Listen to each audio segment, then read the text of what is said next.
What's going on, YouTube? This is SG1 Sports, and you're watching our college football channel. We'll continue with our 2024 schedule preview and projected record series. Cal is up next. We take a look at their schedule from last season. Played Auburn in the non-conference, also North Texas and Idaho. Went 6-7. They were a bit of a surprise last year, especially if you had said they were going to lose to Auburn, which is kind of a swing game, and then still get to a bowl game. I don't think many people would have expected that. They won 3 games at the end of the season to get there, but of course they're moving to the ACC, so it's a much different schedule in 2024. We first look at the non-conference. It's UC Davis, it's at Auburn, it's San Diego State and Oregon State. Of course, Oregon State was a conference game last year, but it's not this year, and so that'll be a fun matchup there. And then again, playing Auburn in the second matchup of that series. So let's look at the full home schedule. In the ACC, they'll have Miami, NC State, Syracuse, and Stanford. Syracuse, Stanford, definitely winnable games at home there. NC State and Miami might be a little bit tougher, but overall, you have a not horrible home schedule. You look at the road schedule, and you got Florida State, Pittsburgh, Wake Forest, and SMU in the ACC.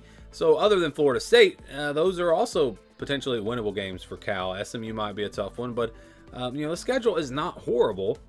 We'll go week by week. They start with UC Davis on August 31st. Then it's on the road at Auburn on September 7th. And they'll play San Diego State on the 14th, at Florida State on the 21st, Miami on October the 5th. They'll have a bye week between Florida State and Miami. So after going all the way to Florida from California, they will get a bye week that next week.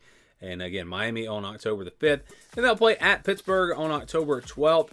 And then NC State on the 19th, so there will not be a bye week after going all the way to Pittsburgh, which is maybe even farther, I guess. So that's going to be tough, having to go all the way to Pittsburgh and then back for a home game the next week. They'll play Oregon State on the 26th, and then it's a bye week after that Oregon State game, and then a weeknight game against Wake Forest. And then they'll play Syracuse on November 16th and close things out with Stanford on the 23rd, and follow that up with SMU on the road on November 30th. So again, the schedule could be a lot worse. They don't have to play Clemson. They don't have to play Louisville. They don't play North Carolina. They do have Miami, Florida State, NC State. So it's a pretty balanced conference schedule in the ACC. And then again, with the non-conference schedule, they do have to play at Auburn. And San Diego State won't be an easy game either, potentially. And then Oregon State, that game potentially won't be all that tough either. So they have the weeknight game against Wake Forest. And so it's going to be an interesting schedule for Cal in their first year in the ACC. Let's get to the projections. Last year's projection was just 4-8. And so obviously they exceeded that. My prediction was 5-7. Athlon's prediction was 5-7. The over-under was 5.5. Depending on where you look. So this is a team that really was not expected to get to a bowl game, and they did just that, getting to 6-6. So let's get to the projection for 2024. Here's the scale that we use. We've been using this in all the videos. If you need a rundown, you can go back and watch some of the earlier ones. So we'll start with an easy win against UC Davis. They should be big favorites in that, and really it would be a shock if they were to lose that game. And then I think San Diego State, we're going to put that one in the blue. It's at home. It's a group of 5 team, but one of the better group of 5 programs. Maybe it should even be in the purple, but I'm going to go with the blue for that game. If it was on the road, I'd probably put it in the purple.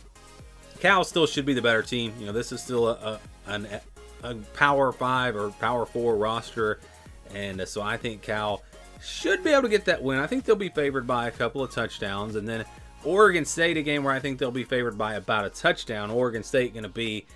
what's going to happen to Oregon State and Washington State? That's the big question. If they don't join a power conference, what's going to happen to those two teams?